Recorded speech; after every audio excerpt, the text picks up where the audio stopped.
Hello students, welcome to class 10। आज class 10 का first chapter real number से start करने जा रहे हैं। रियल नंबर का बेसिक पढ़ेंगे और इस तरह के 3-4 लेक्चर्स एक ही चैप्टर्स के आपको मिलने वाले हैं। तो यहाँ पे हम कुछ टॉपिक्स का नाम लिखे हैं जो कि हमारा रियल नंबर में यहाँ पे हमारा पढ़ा जाएगा। फर्स्ट टॉपिक है हमारा natural number, whole number, integers. ये सब बेसिक टॉपिक है जो हम सीखते हैं। हम हमें से 7th class, 8th class, 9th class और 10th क्लास का कुछ एक कॉमन टॉपिक है जो कि हम हर बार पढ़ते हैं। तो देखते हैं नेचुरल नंबर किसे कहते हैं। तो counting number is called a natural number. कहते हैं कि जिन नंबर को हम काउंट कर सकते हैं like that 1 2 3 4 is called a natural number, और इसे हम सूचित करते हैं n से। तो इसे डिनोट करते हैं। होल नंबर किसे कहते हैं? जब हम काउंटिंग नंबर में जीरो को ले लेते हैं, when we counting number together with zero is called a whole number. तो हम यहाँ पे देख सकते हैं कि जीरो से हम इसको ले सकते हैं। ये हमारा क्या हो गया? Whole number. होल नंबर को w से हम सूचित कर सकते हैं। इंटीजर्स किसे कहते हैं? इंटीजर्स दो तरह के होते हैं, पॉजिटिव और नेगेटिव इंटीजर्स। पॉजिटिव किसे कहते हैं? जिनका साइन पॉजिटिव होता है, जिनका साइन नेगेटिव होता है उसे नेगेटिव इंटीजर्स कहते हैं। और ये दोनों के मिक्सिंग है, यानी कि कह सकते हैं कि इसमें जीरो भी होगा, कुछ नेगेटिव इंटीजर्स लेते हैं, साथ में जीरो को भी ले लेते हैं, 1 को भी ले लेते हैं, यहाँ 2 को भी ले लेते हैं। चलिए इसको हम z से सूचित करते हैं।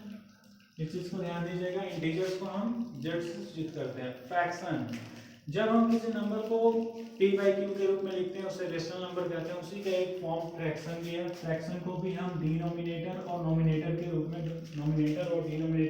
में लिखते हैं।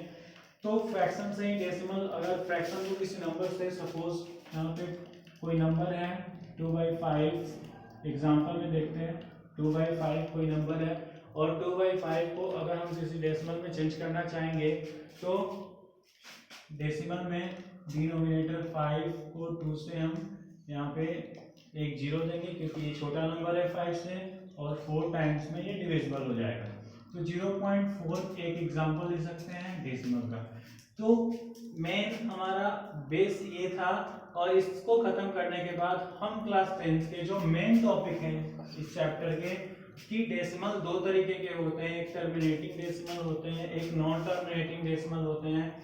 तो पहले देखेंगे कि टर्मिनेटिंग डेसिमल किसे कहते हैं। तो जैसे कि हमने एक एग्जांपल यहाँ पे दिया, ये टर्मिनेटिंग डेसिमल हो गया। क्यों? क्योंकि ये पूरी यहाँ से डिविजिबल हो गया पॉइंट के बाद, इसलिए इसे हम टर्मिनेटिंग डेसिमल कहेंगे।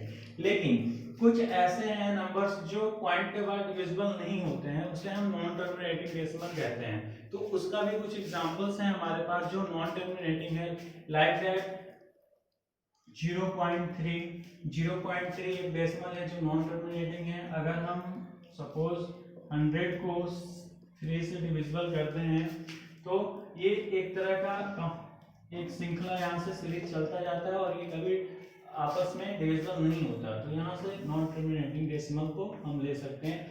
इसके कुछ आपको एग्जांपल भी दिखाएंगे, जैसे कि 0.3 हमने देखा है। 0.3 को हम लिख सकते हैं 3/10। अब 3/10 को हम कभी भी डिविजिबल करेंगे, 3/10 को डिविजिबल करेंगे तो 0 यहाँ पे छोटे नंबर है, इसकी वजह से यहाँ पे डेसिमल लगा दिए। 10 को 3 टाइम्स में आप यहाँ पे 0.3 लिख सकते हैं। लेकिन इसके आगे भी हम कुछ नंबर्स हैं, जैसे कि नॉन टर्मिनेटिंग दो तरह के होते हैं। एक ऐसे डेसिमल जो रिक्यूरिंग से बोलते हैं, एक ये नॉन रिक्यूरिंग बोलते हैं। तो रिक्यूरिंग डेसिमल क्या होता है? रिक्यूरिंग डेसिमल वो डेसिमल होता है जो रिपीटेड करते होता है। रिपीटेड इट मींस जैसे लाइक दैट 0.3 ले लिए, 0.33 हो गया, वो रिपीटेड हो जाता है, वो सेम नंबर को रिपीटिंग करता है। बट नॉन रिपीटिंग डेसिमल किसे कहते हैं? सपोज ये कोई ऐसा डेसिमल होता है जो रिपीटेड नहीं होता है। वो अलग अलग नंबर्स होते हैं डेसिमल के बाद, लेकिन वो इन्फिनिटी तक होते हैं और वो रिपीटेड नहीं होते हैं। लाइक दैट हम देखते हैं, हम 2-3 एग्जांपल्स भी देखते हैं यहाँ पे।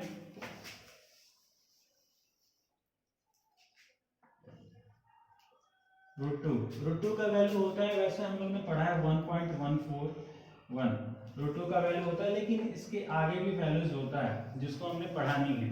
√2 का वैल्यू होता है 1.14421352, इसका पूरा वैल्यू होता है। तो ये नॉन रिपीटिंग का एग्जांपल हो गया। जैसे √3 का हमने वैल्यू क्या पढ़ा है? 1.732 पढ़ा है, लेकिन 1.732 के आगे भी होता है 05055080 इस तरह का। तो ये इसके एग्जांपल्स हो गए, नॉन टर्मिनेटिंग के एग्जांपल्स हो गए। आप क्लियर कर सकते हैं। बहुत सारे स्टूडेंट्स हैं जो क्लियर नहीं कर पाते हैं। टर्मिनेटिंग डेसिमल और नॉन टर्मिनेटिंग डेसिमल अलग होते हैं। टर्मिनेटिंग डेसिमल आप देख सकते हैं कि ये पूरा पूरी कट जाता है तो उसे हम टर्मिनेटिंग कह सकते हैं। बट नॉन टर्मिनेटिंग डेसिमल दो तरह के होते हैं, जो एक रिपीटेड डेसिमल कहलाता है जिसे रिकरिंग डेसिमल कहते हैं, एक नॉन रिपीटेड, इसमें कोई भी संख्या एक दूसरे को रिपीट नहीं किया है, यह नॉन रिकरिंग डेसिमल कहा जाएगा। स्टूडेंट्स इसके हम 4 और लेक्चर्स बनाएंगे, 3 और लेक्चर्स बनाएंगे, कम से कम एक चैप्टर्स के 4 लेक्चर्स होंगे और उसमें हम अच्छे तरीके से जानेंगे। तो आज आपने ये सीखा कि डेसिमल्स दो तरह के होते हैं और कौन से डेसिमल्स, एग्जांपल के साथ आप देख सकते हैं। अगर आपको किसी भी तरीके के प्रॉब्लम हो तो आप मेरे कमेंट सेक्शन में उसको आप बता सकते हैं कि ये प्रॉब्लम है, हम उसको जरूर से जरूर अगले ही दिन या उसी दिन सॉल्व करके हम आपको भेजेंगे, उसका वीडियो बनाएंगे। आगे की लेक्चर्स देखने के लिए हमारे चैनल्स को अगर सब्सक्राइब नहीं किया है तो प्लीज सब्सक्राइब करें। धन्यवाद।